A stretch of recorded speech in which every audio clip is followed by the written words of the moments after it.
Hello and welcome to Colin Bunyan Cooks, episode 2 of series 3. This is going to be the raspberry sauce video. Now, there's ice cream season coming up. No doubt people will be wanting cheesecakes as well and that sort of stuff. And there's also American pancakes. This raspberry sauce is utilitarian and it is sharp. Unlike a lot of other raspberry ones, which just taste like raspberry candy, this is going to taste like raspberry sauce.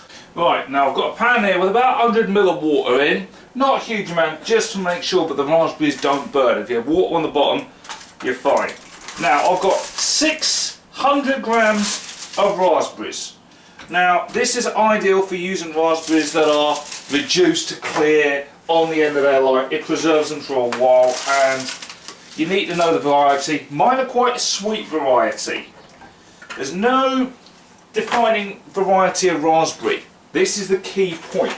Some are going to be very tart. Usually the ones at the tail end of the summer are tart. There are exceptions, of course, that's the right to every rule, but mine are fairly sweet, so I'm not going to be adding that much sugar. 4 ounces of sugar, half a teaspoon of salt, some vanilla. Now, on the issue of balsamic vinegar, some people add it to strawberry sauces. It'll work fine with the raspberry sauce as well, but I don't have any, so I can't do that. Just a low gentle heat.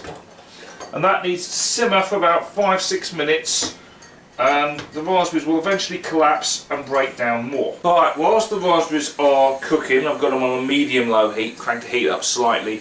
It is worth noting that I've got a thickener to thicken the mixture. It's known as a slurry in America. It's 1 teaspoon of corn flour for 200 ml of cold water. Must be cold water. Do not try and just put cold flour in with the hot water in there, because it doesn't work. You'll end up with lumps and clumps, and the corn flour will be sieved out later on in the process, meaning that the sauce will not be as thick or as tight. So you've got to bear that in mind. Right, this is after 5 minutes of medium heat. Most of the berries are starting to collapse and release all their juices. Any that don't break up, just break up with your spatula. Right, this has been another few minutes and all the berries have just about collapsed into each other. Now you've got to be careful this doesn't boil over, so keep stirring. Okay, I'm now going to add the thickener mixture, which is the corn flour and water. This will just tighten the mixture up a little bit. You won't taste the flour and you won't taste the corn. Have to make sure we keep on stirring and allow the water to reduce, okay? Because otherwise you'll end up with too thin of a sauce. Bear in mind, when it cools down you will still get a little bit of thickening process as it happens, as the energy is released from the sauce during the heating process. It cools down, it calms down, and it ends up settling into a nice thick sauce, but you need to give it a boil for at least 4 or 5 minutes. Right, what we now do, we've now got this cool down for about 5 minutes and it's still quite watery, but don't worry, because of the thickener it'll thicken up. What we now need to do is carefully strain this through a sieve. Now I always like to do this over a bowl and then pour into a serving jug. Nice and slowly. The liquid will always seep through to the bottom, and then you press with a spatula. Press the spatula through just to get all the liquid out. This is the sauce. Now it's been cooling for about 30 minutes. It's still molten, and it's about 600 to 650 ml of sauce.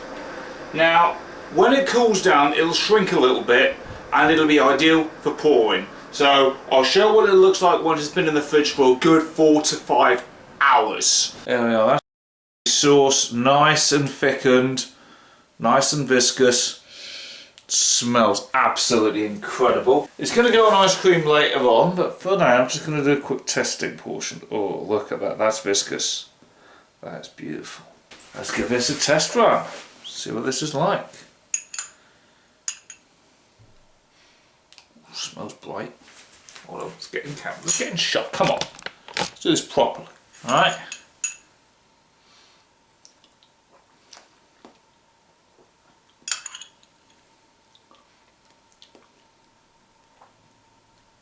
Stick that on some vanilla ice cream. That is awesome. Oh. Not as tart as I thought it was going to be, but just tart enough so it tastes like proper raspberries rather than sweet candy like a lot of raspberry sauces do. That